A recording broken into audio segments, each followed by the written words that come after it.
Right. So as I've mentioned to you already, or will mention to you, I don't recommend looking over this document until you feel very comfortable with the assessment process that you should have completed or are nearly complete on.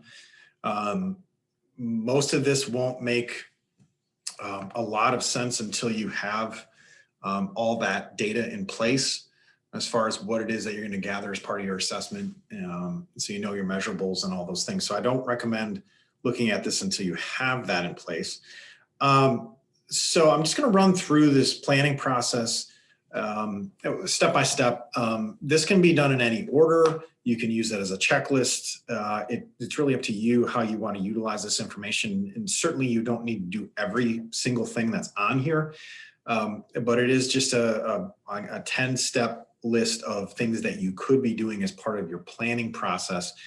And I think the key skill here is making sure this is consistent with your assessment, and will also make the implementation and evaluation process easier for you. So I'm just going to run through each of these, and then we can talk about these later on. So obviously, number one, by this point, you've identified in both courses the target individual or target group. And the key thing you need to do for the planning process is make sure you have that data organized and available to continue to revisit, especially if we take a couple steps forward into the evaluation process, making sure that that data is on hand. So you don't want to just gather it and store it in your brain. You want to make sure you've recorded it on in an Excel spreadsheet or in another place so that you have quick access to that.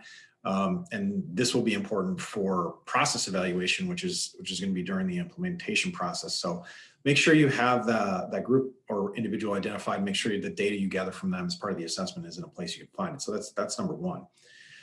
Number two is to determine how long your program is going to last. So this could be 3 months, 6 months, 1 year.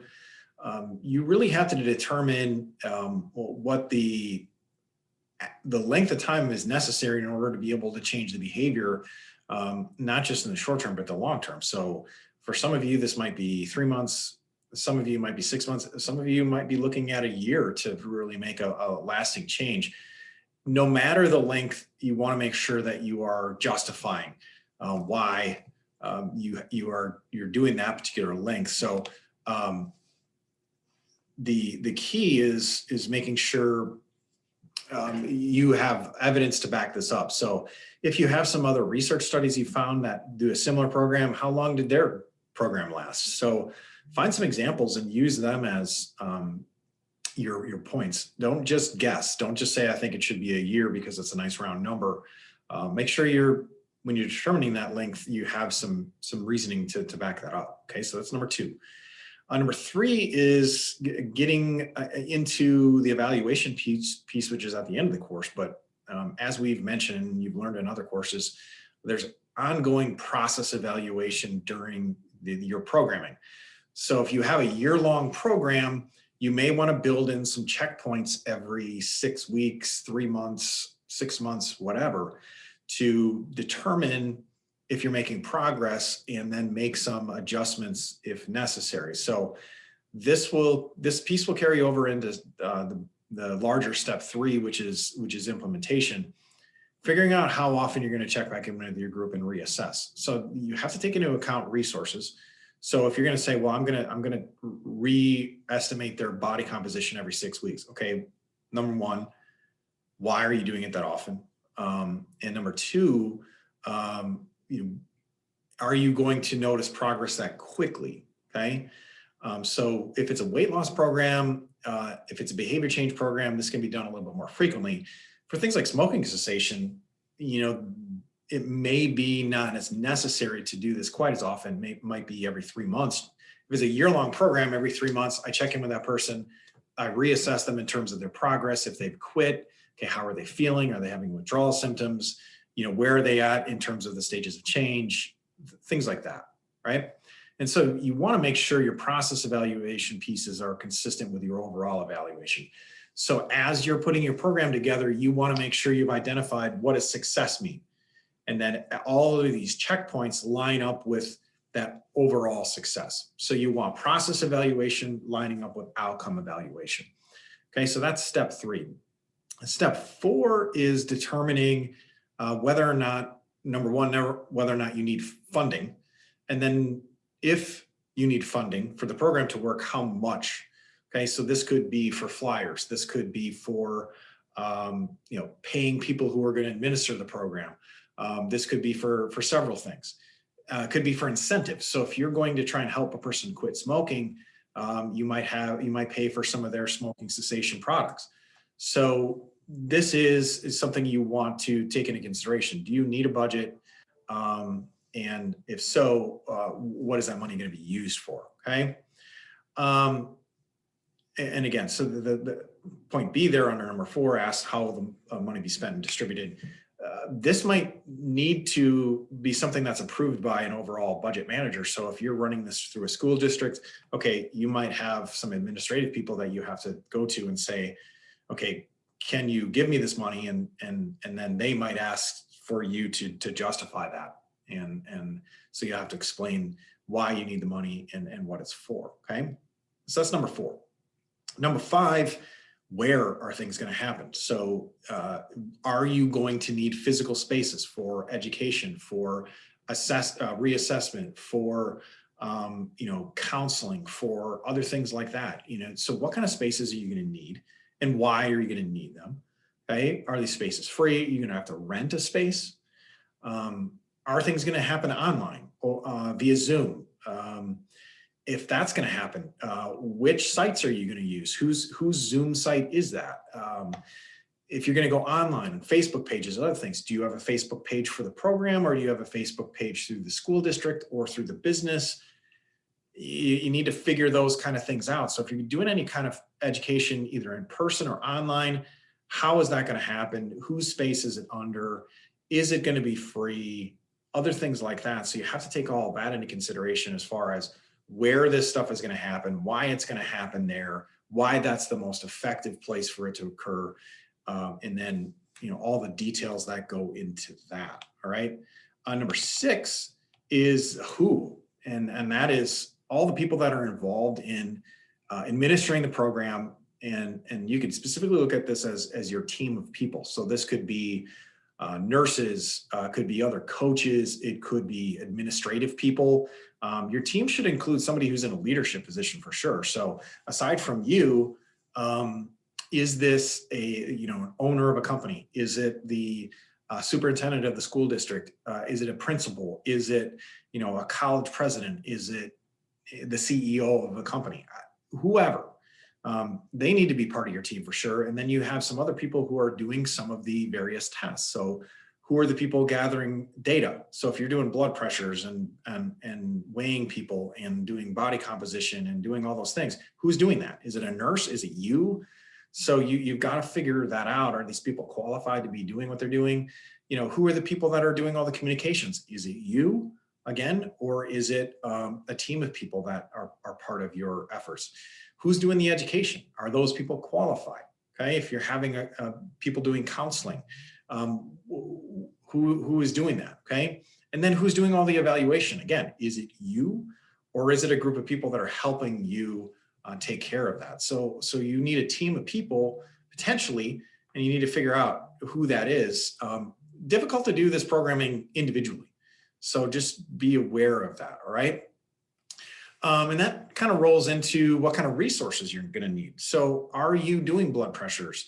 Are you doing body compositions? If so, where are those instruments coming from? Are you buying those? Do you have access to them for free? Do you have access to the physical spaces that are necessary for data collection? Do you have access to web pages or social media accounts? Do you have budgetary constraints or limits? So what kind of resources are you going to need, both physically and online and other ways, in terms of instruments or other things like that? So you have to take that into consideration as well. Okay. You also have to figure out what's actually going to occur in the implementation phase. Are you educating people? Do you have information sessions? If so, how often? How long do they last? Do you have sessions where you are physically training people? If so, how often and why? How long are the sessions? What do the sessions consist of? Are you counseling people individually? If so, how often? What's the most effective way to do this? You might need to do some research on how often that needs to be done. Are you doing question and answer sessions? Is that just in the beginning? Is that halfway through? So you need to figure out exactly what it is that's actually occurring that's going to bring about the change that you're attempting to have happen. So this is the substance of the implementation process. And so you'll get into more details about what's occurring, but you need to have, as part of the planning process, you need to have an outline here, okay? Number 9, how will the program be marketed or communicated? Are you going to use flyers? Okay. If so, why? And is that a good use of funds? Are you going to have social media accounts that promote this? How do people know which page to like or follow? If you're going to do that, are you going to email people? You can have an email address set up for your program or through the organization that you go through. Okay. And so how often will this happen? Are you gonna post something on social media every day? Are you gonna post something on social media twice a week, once a week? If you're gonna go social media, you're gonna want to have a presence, okay? And what are you gonna put on those posts? Just information? Are you gonna show other people working out? Do you have those people's consent to do that? Are you gonna use other information? Are you gonna educate them through social media?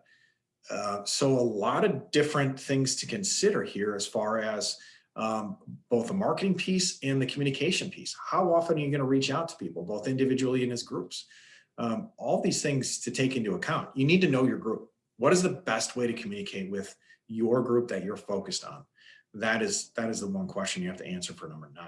And then number 10 is, how are people going to actually be part of the program? Are they going to enroll in a face-to-face session where you do some question and answer? Are they enrolling online where they sign up and they insert themselves into various slots? Do you have a minimum or maximum enrollment cutoff? There may be a point where you say, okay, I need at least 5 people to do this in order for this to be justifiable for leadership. Is there a maximum number? So you might say, okay, at the most, I can take 25 people in this program. And so why is that? Is there physical space limitations? Is it just you wouldn't have the ability to be able to effectively help those people if the group got too large? Would you have online sessions? Would that have any kind of a cap to it? Do you want to take a larger group and break it up into smaller group sessions? So all of those things need to be taken into account as you consider enrollment and again, keeping people engaged in the process. So that enrollment piece might be part of your overall evaluation as far as 30 people started and 20 finished. Is that good or bad? Does that line up with the goals that you have for the program? If 30 people start and 30 people finish, most would consider that a success. Why did people stay enrolled? How are you going to keep people enrolled? If people drop out, are you going to chase them down? So those are all things that you have to take into consideration. So that's a quick checklist of the planning process, something that you can follow along. Again, no need to go in the exact order that this is provided, but something that you can follow along with and pick and choose what works for you based on your individual plans that you have put together.